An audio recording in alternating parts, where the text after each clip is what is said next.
Unfortunately, there's no universal definition of hate speech and tends to vary from one jurisdiction to the other. So, for example, in Kenya, after the post-election violence in 2007-2008, then we had to get the NCI Act of 2008 that defines hate speech in Section 13 and also Section 62, where it views hate speech as any content that is either published or spoken or a play directed that tends to stir ethnic hatred towards ethnic community. And by ethnicity, it's referring either to race, nationality, the ethnic tribes that you individually come from.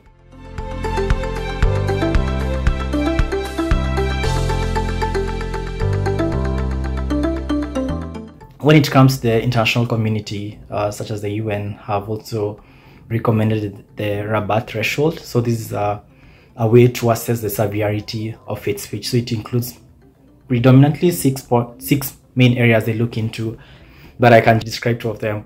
So the first thing they look at is the speaker, and also they tend to look at the influence of the speaker and the context in which such hate speech terms were, or like the speech itself was being used. So I'll just give an example.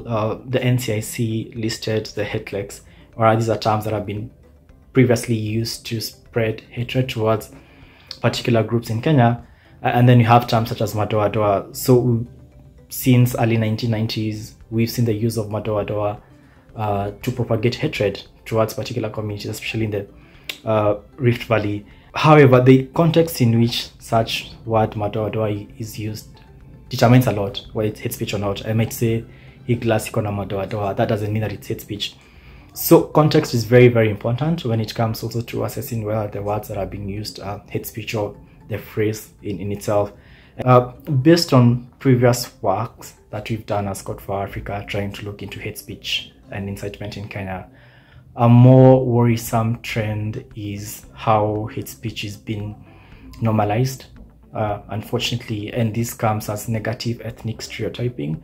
We've had these stereotypes while growing up about a particular tribe or a particular community, that these communities are thieves or this community cannot lead. These stereotypes are so much ingrained within the society, and my biggest concern when it comes also to hate speech, how it's presenting itself in Kenya, is the normalization of negative ethnic stereotyping, especially on social media and spaces that people get to interact.